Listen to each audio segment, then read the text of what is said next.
ఉద్దేశాలకు సంబంధించి ఉద్దేశాలు కారణాలు ఈ సందర్భంగా తెలంగాణ రాష్ట్రంలో గ్రామ పంచాయతీలు మండల పరిషత్తులను మరియు జిల్లా ప్రజా పరిషత్తులను ఏర్పాటు చేయుటకు మరియు దానికి సంబంధించిన లేక వాటికి అనుబంధమైన విషయములను పొందుపరచుటకు తెలంగాణ పంచాయతీరాజ్ చట్టం 2018లోని 5వ చట్టం చేయబడినది. పైన చెప్పిన చట్ట ప్రయోజనముల కొరకు ఈ చట్టంలోని 8వ షెడ్యూల్ గ్రామాల జాబితాను కలిగి ఉన్నది అధ్యక్ష. 1990లలో సంభవించిన జనాభా విస్ఫోటనం వలన ఆహార భద్రతకు ముప్పు వాటిల్లడమే కాకుండా పోషకాహార లోపము, నిరుద్యోగము, వ్యాధులు అదేవిధంగా తగ్గిన ఉత్పాదకత మరియు ప్రతికూల సామాజిక ఆర్థిక ఫలితాలతో సహా పేదరికంకు సంబంధించినటువంటి సమస్యలు ఈ జనాభా పెరుగుదలతో ముడిపడి ఉన్నాయి అధ్యక్ష. దీనికి అధిగమించుటకు గాను 1994 మే 30వ తేదీన మరి అమల్లోకి వచ్చినటువంటి తెలంగాణ పంచాయతీరాజ్ చట్టము 1994 యొక్క 21 సెక్షన్లోని సబ్ సెక్షన్ 3 కింద 2 పిల్లల పరిమితిని జనాభాను నియంత్రించే చర్యగా అమలులోకి తీసుకొచ్చింది అధ్యక్ష.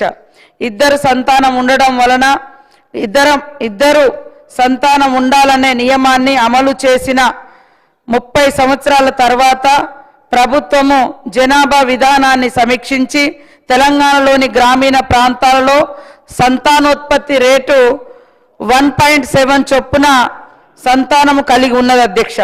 ఇది సంతానోత్పత్తి భర్తీ చేయగల స్థాయి కంటే తక్కువగా ఉన్నది అధ్యక్ష.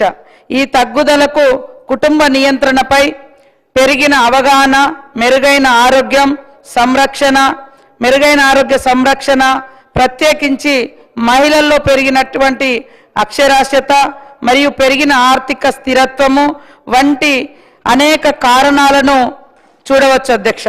మొత్తం సంతానోత్పత్తి రేటు 1.7 స్థాయిలో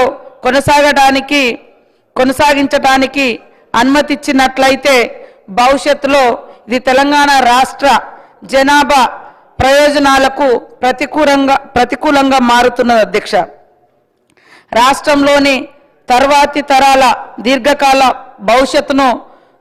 భవిష్యత్తును దృష్టిలో పెట్టుకొని మరి ఈ యొక్క ప్రాముఖ్యతను పరిగణలోకి తీసుకొని మరి పంచాయతీరాజ్ సంస్థలకు ఎన్నికైన ప్రతినిధుల నుండి వచ్చినటువంటి అభిప్రాయాల ఆధారంగా సరైన భర్తీ రేటును 2.1 వద్ద కొనసాగించుట అవసరమని ప్రభుత్వం భావించింది అధ్యక్ష.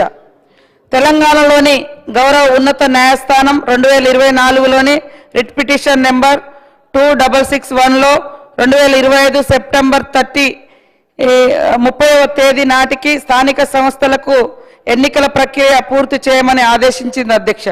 తదనుగుణంగా రాష్ట్ర ఎన్నికల కమిషన్ ఎన్నికల ప్రక్రియను మొదలు పెట్టమని 2025 సెప్టెంబర్ 29వ తేదీన ఎన్నికల అధికారిక ప్రకటన జారీ చేయడం జరిగింది అధ్యక్ష.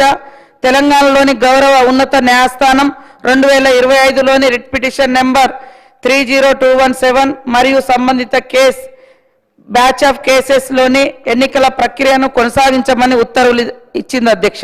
పై విషయాలను దృష్టిలో ఉంచుకొని గౌరవ ఉన్నత న్యాయస్థానపు ఆదేశాలను పాటిస్తూ ఎన్నికలు నిర్వహించుటకు గాను మరియు 2 పిల్లల పరిమితిని కొనసాగించడం వలన కలిగే ఏవైనా కోలుకోలేని పరిణామాలను నివారించుటకు గాను జరగబోయే ఎన్నికలలో పైన చెప్పిన పరిమితిని తొలగించుట సరైనదని భావించి పైన చెప్పిన లక్ష్యాలను సాధించుటకు గాను పూర్తిగా పడిపోతున్న సంతాన సాఫల్యత రేటును మెరుగుపరచుటకు మరియు స్థానిక సంస్థల ఎన్నికలను నిర్వహించుటకు ప్రభుత్వము తెలంగాణ పంచాయతీరాజ్ చట్టం 2018లోని 5వ చట్టంలోని 21 సెక్షన్ యొక్క సబ్ సెక్షన్ క్లాజ్ 3ను తొలగించుటకు నిర్ణయించడం జరిగింది అధ్యక్ష.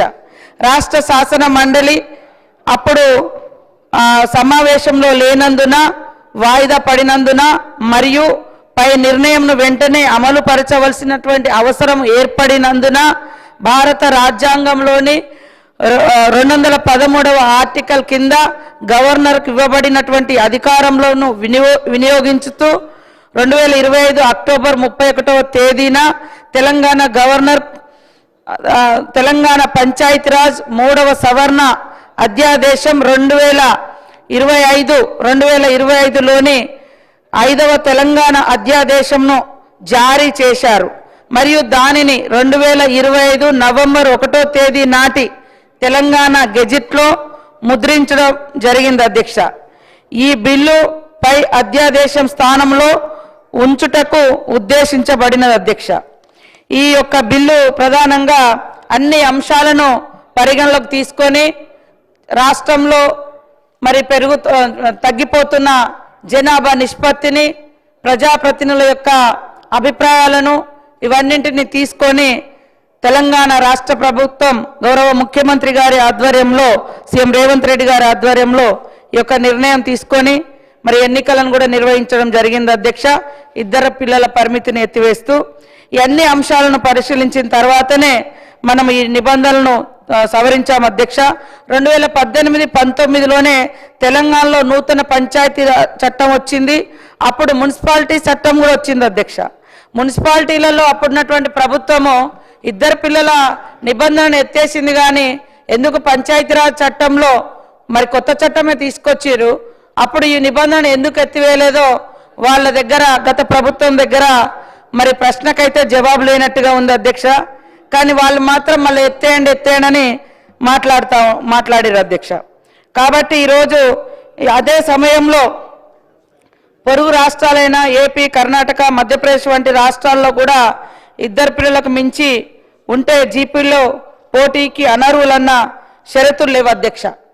కాబట్టి గ్రామీణ ప్రాంత ప్రజల ఆకాంక్షలు, ప్రజల అభిప్రాయాలు, కోర్టు కేసులు, జనాభా తగ్గుదల వంటి కారణాలు ఇవన్నింటినీ దృష్టిలో పెట్టుకొని ఈ ఎలక్షన్లో పోటీకి 2 పిల్లలు మించి ఉంటే మరి అనర్హులు అనేటువంటి నిబంధన తీసేసి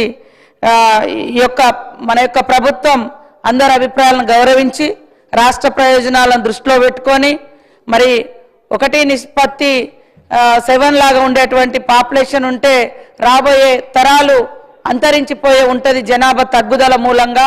కాబట్టి ఆ నిష్పత్తిని పెంచాలనే లక్ష్యంతో కూడా రాష్ట్ర ప్రయోజనాలు, సమాజ ప్రయోజనాలు, తెలంగాణ ప్రయోజనాలను దృష్టిలో పెట్టుకొని ఈ యొక్క పంచాయతీరాజ్ చట్టం సవరణ చేయడం జరుగుతూ మేము ముందుకు ఈ బిల్లు తీసుకురావడం జరిగింది అధ్యక్ష. Now discussion on consideration of the bill. Gandra Satyanarayana garu, Sri Adinarayana garu.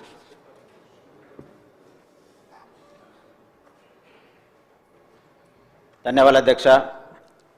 ఈరోజు ఒక గొప్ప నూతన అధ్యాయాన్ని తెరదించే విధంగా గ్రామీణ పంచాయతీరాజ్ చట్టాన్ని సవరించుటకై ఈరోజు శాసనసభలో మంత్రి గారు సీతక్క గారు ప్రవేశపెట్టిన బిల్లుకి సవరణకై నేను పూర్తి స్థాయిలో మద్దతు